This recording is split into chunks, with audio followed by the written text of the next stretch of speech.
Hi, I'm Mike Helveston with Whitford Financial Planning, and today we're going to discuss strategies for inherited IRA withdrawals. Save your inheritance from the IRS. The introduction of the 10-year distribution requirement for inherited IRAs of non-spouse beneficiaries has brought forth a fresh set of opportunities and challenges for inherited IRA beneficiaries. However, tax planning help to limit how much goes to the IRS is here. In 2019, the Secure Act removed the ability for most non-spouse beneficiaries to stretch required inherited IRA distributions, or RMDs, over a lifetime, and now all of the money needs to be withdrawn by the end of the 10th year after death for deaths in 2020 or later.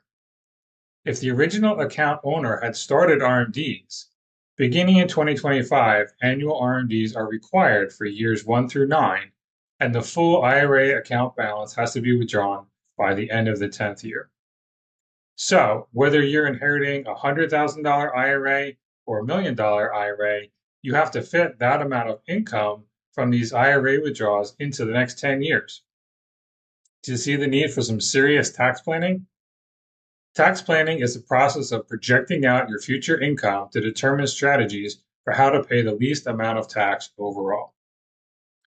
If you inherit an IRA as the child or grandchild of the person that passed, you're considered a non-eligible designated beneficiary, meaning you are not eligible to stretch the withdrawals over your lifetime, as was the case before 2020. For more details about beneficiary types, see our article titled What Comes Next After You Inherit an IRA. We're going to go over 3 scenarios that compare contrasting 10-year withdrawal strategies, and the difference in the amount of federal taxes paid is staggering.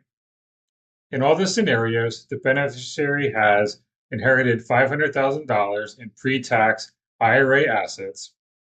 The account grows at 6% per year. They have $125,000 in taxable income from working, and they're therefore in the 24% federal income tax bracket as a single filer. So let's look at scenario 1. The original IRA owner had not yet reached their required beginning date, and therefore no RMDs are required for the beneficiary. So there's no withdrawals taken in years 1 through 9, and then a full liquidation of the account in year 10. The total federal taxes over the 10 years in this scenario, including the tax on their wages and the IRA withdrawals, is $562,632. So now let's take a look at scenario 2.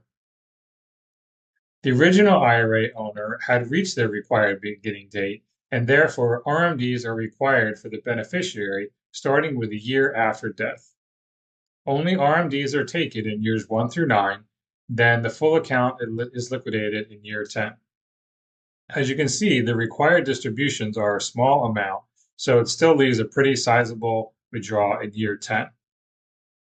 Total federal taxes in this scenario is $511,911. So now let's jump to scenario 3.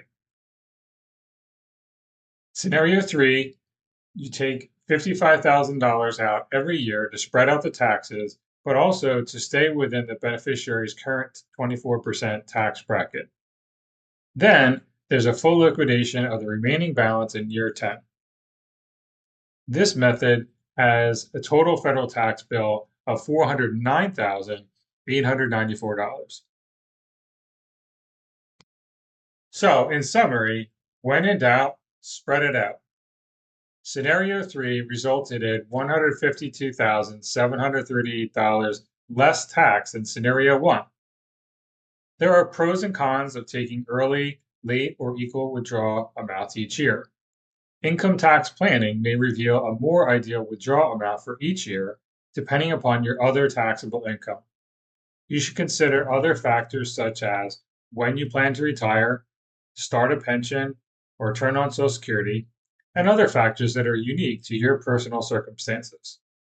Clearly, tax planning is needed to make smart financial decisions about how much you should actually withdraw each year once you know if there are any required annual withdrawals.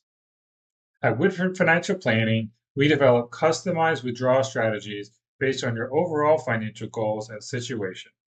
Visit us at whitfordfp.com to learn more.